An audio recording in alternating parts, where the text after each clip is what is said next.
एक छोटे से शहर में सविता नाम की एक बहुत ही मोटी औरत रहती थी। कुछ दिनों पहले ही उसके पति की मौत हुई थी। वो इतनी मोटी थी कि वो साफ सफाई का भी काम ठीक से नहीं कर पाती थी, जिसकी वजह से उसे कोई अपने यहाँ काम पर रखना पसंद नहीं करता था।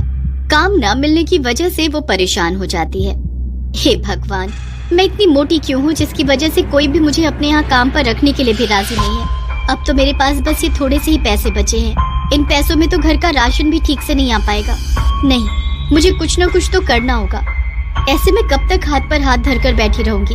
हे भगवान, काश मैं मोटी ना होती। कम से कम मुझे आज ये दिन तो ना देखना पड़ता।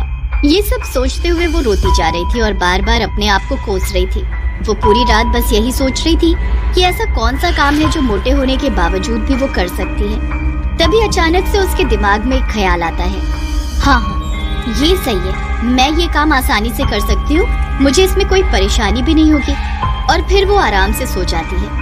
और फिर अगली सुबह जैसे ही सुबह होती है, सविता बाजार से बर्गर बनाने का सामान लाती है और बर्गर बनाकर एक ठेले पर रखकर चौराहे पर जाकर बेचने लगती है। जल्दी आओ, बर्गर खाओ, सेहत बनाओ, ताजा ताजा बर्गर। तभी सविता के ठेले पर कुछ लोग बर्गर खाने आते हैं और जैसे ही वो लोग उसका बर्गर खाते हैं, ये बर्गर कुछ ज्यादा ही मोटा नहीं है? भला बर्गर भी कोई ऐसा होता है क्या? खुद तो है ही मोटी, बर्गर भी अपने जैसा मोटा बेस्वाद बना रखा है। मोटी कहीं की, बर्गर खिलाकर सारा मुंह खराब कर दिया। भला बर्गर भी कोई इतना मोटा बनाता है और वो भी बेस्वाद? जब बर्गर बना नहीं सकते हो तो बेचते काहे हो? अरे आप मोटे हो तो क्या हुआ, कम से कम बर्गर तो ठीक बनाते। जब आपसे काम नहीं होता तो करते क्यों हो? सही में जैसी ये मोटी है, इसका बर्गर भी इसके जैसा मोटा और बेस्वाद है। सविता उन सभी की बातों से दुखी हो जाती है। किसी को भी मेरे बनाए हुए बर्गर अच्छे नहीं लगे। हे भगवान, अब मेरा क्या होगा? मैं खाना कहाँ से बनाऊंगी? अब तो मेरे पास खाने तक के पैसे नहीं बचे। जो पैसे थे वो सब बर्गर का सामान लाने में खर्च हो गए। ये सब सोच सोच कर सविता बड़ी ही दुखी होती है और वो दुखी मन से अपना ठेला लेकर घर के लिए निकल जाती है। तभी रास्ते में अचानक से उसका बैलेंस बिगड़ जाता है और धड़ाम से जमीन पर गिर जाती है और गिरते ही वहाँ पर उसकी मौत हो जाती है और वो एक भयानक चुड़ैल बन जाती है। नहीं, मैं मर नहीं सकती, मैं चुड़ैल नहीं बन सकती। आज उन सभी आदमियों की वजह से मेरी जान चली गई। अगर वो मुझे मोटा न कहते तो मैं नहीं मरती, और अगर उन्हें मेरा बर्गर पसंद नहीं तो मेरा मजाक तो न उड़ाते। उन सभी ने मुझे मोटा कहकर मेरा मजाक उड़ाया। जिन लोगों ने मुझे मोटा कहा, मैं उन आदमियों को नहीं छोड़ूंगी। चुड़ैल पूरी रात अपनी लाश को देखते हुए रो रही थी और उन सभी से बदला लेने का सोच रही थी। और फिर जैसे ही सुबह होती है, चुड़ैल अपना भेष बदलती है, लेकिन रहती है मोटी ही, और चौराहे पर जाकर बर्गर बेचने लगती है। बर्गर, जल्दी आओ, नहीं तो सारे बर्गर खत्म हो जाएंगे। जो पहले आएगा उसे एक बर्गर के साथ एक बर्गर फ्री मिलेगा। उस चुड़ैल की आवाज को सुनकर उसके ठेले पर भीड़ जमा हो जाती है। मैं पहले आया, पहले मुझे बर्गर दो। नहीं, पहले मैं आया था, मुझे बर्गर फ्री में मिलना चाहिए। ठीक है, मैं उसी को एक बर्गर फ्री दूंगी जो पहले आया था।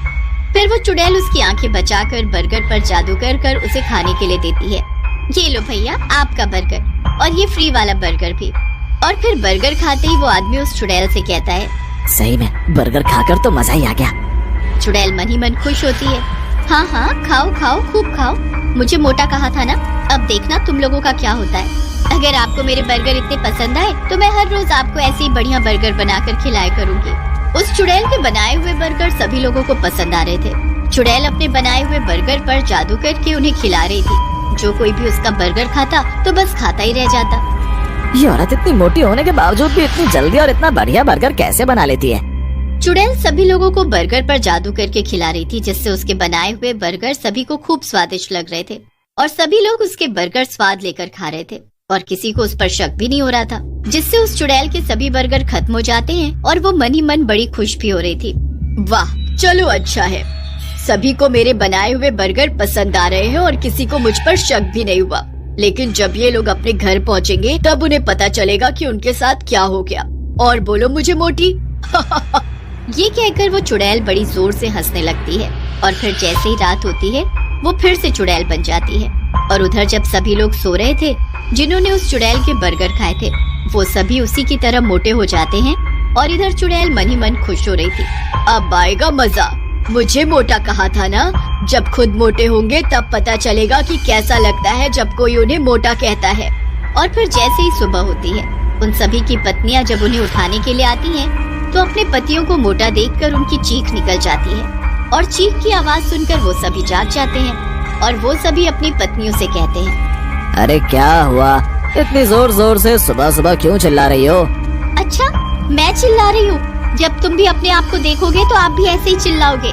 फिर उस औरत का पति जैसे ही अपने आप को देखता है तो उसकी भी चीख निकल जाती है। मैं रात को तो अच्छे से सोया था, फिर अचानक से रात ही रात में मोटा कैसे हो गया? उधर बाकी के लोग भी जब अपने आप को देखते हैं तो वो भी अपने आप को मोटा पाकर घबरा जाते हैं। किसी को भी कुछ समझ नहीं आ रहा था आखिर उनके साथ ये सब कैसे हुआ, वो मोटे कैसे हो गए।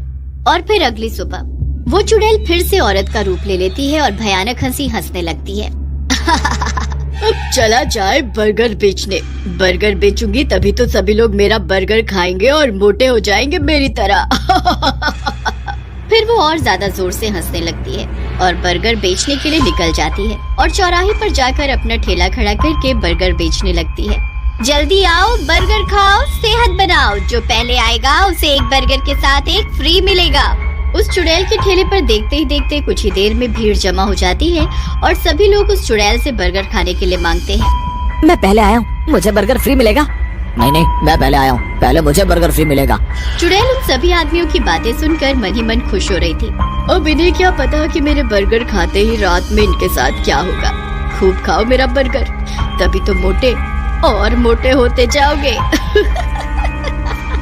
तभी सभी आदमी चुड़ैल से बर्गर खाने के लिए मांग रहे थे और चुड़ैल सभी को बर्गर पर जादू करके उन्हें खिला रही थी और सभी लोग उसका बनाया हुआ बर्गर स्वाद ले लेकर खा रहे थे। और फिर जैसे ही रात होती है वो सभी आदमी मोटे हो जाते हैं जिन्होंने उस चुड़ैल के बर्गर खाए थे। उधर चुड़ैल उन्हें मोटा होता देख बड़ी खुश हो रही थी। सब के सब मोटे होंगे मेरी तरह, मुझे मोटा कहा था ना, अब पता चलेगा सबको कि मोटा होना क्या होता है। और फिर जैसे ही सुबह होती है वो सभी आदमी जब अपने आप को मोटा पाते हैं तो बुरी तरह घबरा जाते हैं और फिर वो सभी एक जगह इकट्ठे होकर आपस में बातें करने लगते हैं। पता नहीं भैया, मैं रात तो अच्छे से सोया था, पता नहीं सुबह तक मोटा कैसे हो गया। सही में मैं भी जब रात को सोया था तो बिल्कुल ठीक था और जब सुबह उठा तो पता नहीं मोटा कैसे हो गया। मेरी घरवाली तो मेरे साथ जाने से भी मना करती है क्योंकि मैं मोटा जो हो गया हूँ, उसे मेरे साथ जाने में भी शर्म आती है। ये बात तो तुमने सही कही भैया, मेरी घरवाली तो मुझसे बात तक नहीं करती, कहती है पहले पतले हो जाओ तभी मैं तुमसे बात करूंगी। अरे तुम सबका तो फिर भी ठीक है, मेरी वाली ने तो मुझे खाना पीना तक देना बंद कर दिया है और खाने में वो मुझे घास फूस खिला रही है, कहती है ऐसे खाकर तुम पतले हो जाओगे। कुछ ना कुछ तो जरूर गड़बड़ है, हमें पता तो लगाना पड़ेगा। चलो हम अभी के अभी पुजारी जी के पास चलते हैं, वही हमें कुछ बता सकते हैं। फिर वो सभी आदमी मिलकर पुजारी जी के पास जाते हैं और उन्हें सारी बात बताते हैं। अच्छा तो ये बात है, तुम लोग जिस औरत से बर्गर खरीद कर खाते हो वो कोई औरत नहीं, एक चुड़ैल है। चुड़ैल? हाँ चुड़ैल, और वो तुम सभी से अपना बदला ले रही है। पुजारी जी अब आप ही हमारी मदद कर सकते हैं और उस चुड़ैल से बचा सकते हैं। ठीक है, ये लो भभूत और इसे ले जाकर बर्गर में मिलाकर उसे खिला देना। पर हम उसे खिलाएंगे कैसे? ये मेरा काम नहीं है, मैंने अपना काम कर दिया है, अब तुम लोग अपना काम करो। फिर वो सभी आदमी उस चुड़ैल के पास जाते हैं और उससे बर्गर खाने के लिए मांगते हैं और जैसे ही चुड़ैल उन्हें बर्गर खाने के लिए देती है वो आदमी जल्दी से उसके ऊपर भभूत छिड़क देता है जिससे उसका शरीर जलने लगता है और वो अपने असली चुड़ैल रूप में आ जाती है। धोखा, तुमने मेरे साथ धोखा किया, मैं अब तुम लोगों को नहीं छोड़ूंगी। और फिर जैसे ही चुड़ैल उन सभी आदमियों की तरफ उन्हें मारने के लिए बढ़ती है तो उसका पूरा शरीर जलकर राख हो जाता है और उसके मरते ही वो सभी आदमी पहले जैसे हो जाते हैं। उन सभी को चुड़ैल से मुक्ति मिल जाती है और फिर वो सभी हंसी खुशी अपने